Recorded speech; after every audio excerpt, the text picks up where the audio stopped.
La pause forcée due à la pandémie n'aura pas qu'amener du négatif.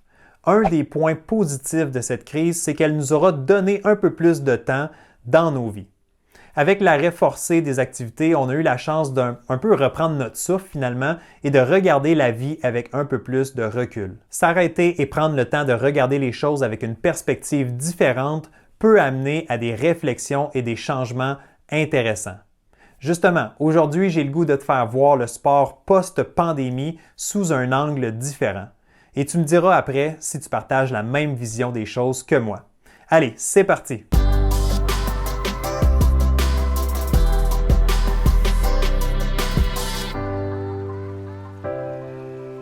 Salut, bienvenue dans ce nouvel épisode de Direction Excellence, que tu m'écoutes en vidéo sur YouTube ou en format podcast. Merci d'être là, merci de passer quelques minutes avec moi. Je suis Jonathan Lelièvre, consultant en performance mentale.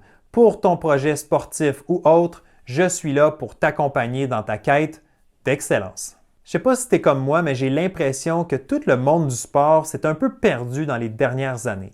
On dirait que le sport est rendu de plus en plus comme une business. Évidemment, j'exclus le sport professionnel parce qu'on le sait que chez les pros, c'est vraiment une business. Il y a beaucoup d'argent en jeu et on parle d'un monde axé sur les résultats. Où je veux en venir, c'est que il me semble que le côté affaires du sport rejoint et influence les athlètes de plus en plus tôt dans leur développement.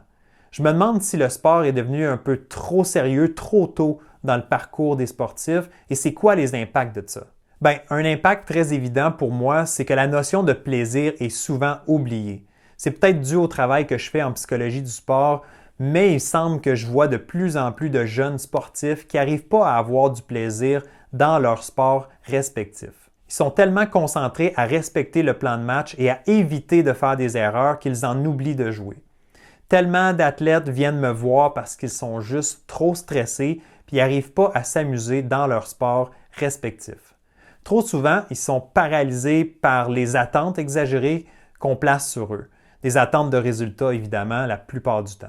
Je ne veux pas m'éterniser aujourd'hui dans cet épisode, mais je veux quand même passer un message clair.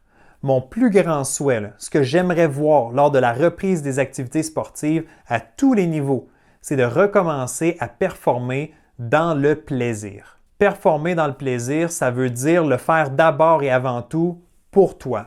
C'est pas pour faire plaisir à tes parents, c'est pas pour être dans la gang, c'est pas pour la reconnaissance que tu pratiques ton sport.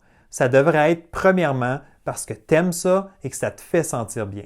Le sport, à la base, ça devrait être un endroit pour te changer les idées, pour dépenser de l'énergie et pour t'amener à être dans une bonne forme physique. Le sport peut apporter, oui, des moments de stress, des moments de pression, mais il ne faut pas que ça devienne lourd non plus. De manière générale, j'aime dire que le sport devrait être un endroit pour évacuer le stress, pas pour s'en causer davantage. Autrement dit, c'est un endroit où tu veux te changer les idées, où tu veux oublier les vrais problèmes de la vie. D'ailleurs, la pandémie nous aura fait réaliser qu'il y a beaucoup plus que le sport, que la vie ne tourne pas et ne s'arrête pas avec le sport. Avec les difficultés que nous a fait vivre le coronavirus, il me semble qu'une défaite sportive, ça n'a plus l'air de la fin du monde finalement.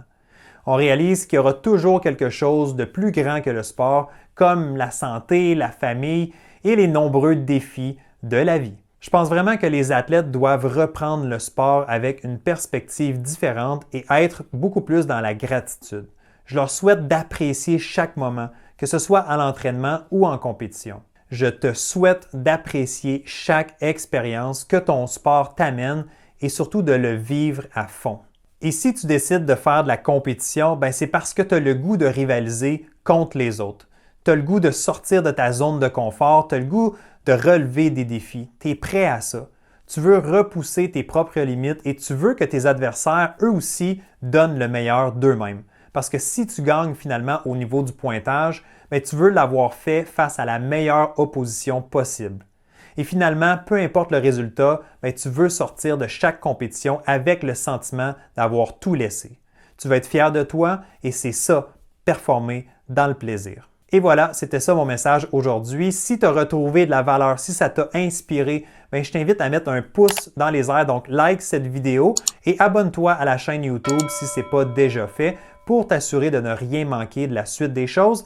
Si tu écoutes en format podcast, merci et tu peux laisser un commentaire sur l'article de cet épisode et tu peux laisser une évaluation avec 5 étoiles pour le podcast Direction Excellence. Tous ces petits gestes-là font une énorme différence pour moi. Alors merci de le faire et nous, on se retrouve très bientôt dans le prochain épisode.